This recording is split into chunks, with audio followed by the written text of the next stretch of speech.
कर्म, भाव कर्म, नो कर्म, सब ये तीनों का एक समय पर शांत हो जाना, इसका नाम निर्वाण कहा गया है। ऐसे यह भविष्य में घटित होने वाला परिणाम आज वर्तमान में उसके ऊपर श्रद्धान उसके उसी रूप में स्वीकारता, ज्ञान और अनुभव कर लिया जाता है तो उन्हें इस संसार से मुक्ति मिल जाती है। धन्य है इस शरीर में रहते हुए भी शरीरस्थ जो आत्म तत्व है उसकी वो दृष्टि रख करके वो शांत रहते हैं और दीर्घ काल तक भी वो रह करके अपने परिणामों में मलिनता नहीं आने देते हैं और आगत परिणामों में शांति का अनुभव करते हैं अथवा ज्ञान का चिंतन करते हैं। यह स्वरूप है कर्म बंधना, उदय में आना, पुनः परिणाम के अनुरूप कर्म का बंधना, यह एक सिलसिला है। प्रभु आपने इस रहस्य को समझ करके नौ कर्मों के ऊपर अथवा कर्मों के ऊपर अथवा निमित्तों के ऊपर न टूट पड़ करके अपने परिणामों को ही एकमात्र संभालने का परम पुरुषार्थ किया। हमें भी वह अवसर प्राप्त हो।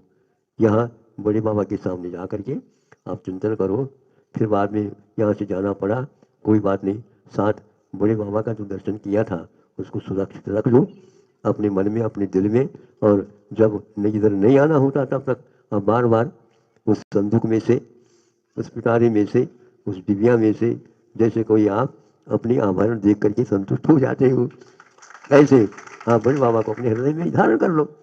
अभी ठोना में धारण किए ना, उसी प्रकार इसको ठोना बना लो और भगवान को सिंहासन पर बिठाओ और आप उनके चरणों में बैठ जाओ। आप उनके पीछे नहीं बैठना, उनके आमने सामने रहना। नहीं होता ये तो आप क्या करना।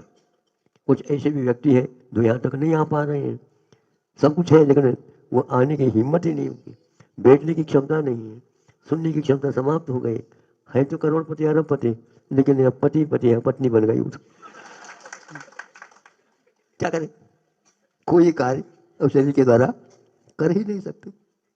इसमें भी वहीं बैठे बैठे वे अपने आए हुए उदय में आए हुए कर्म के ऊपर शांति के साथ चिंतन करते हैं तो जैसे सामने बैठे हैं बड़े बाबा के, ऐसा शांति का अनुभव वो भी कर सकते हैं। एकमात्र हम अपने परिणामों को अपने केंद्र में रख करके सोचे, हर्ष विषाद नहीं होता।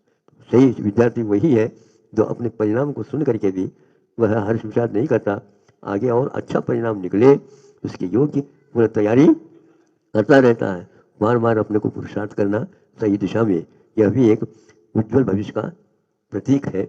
ऐसा तत्ववेता, ऐसा ज्ञानी पुरुष चिंतन करे, यही एकमात्र मार्ग है।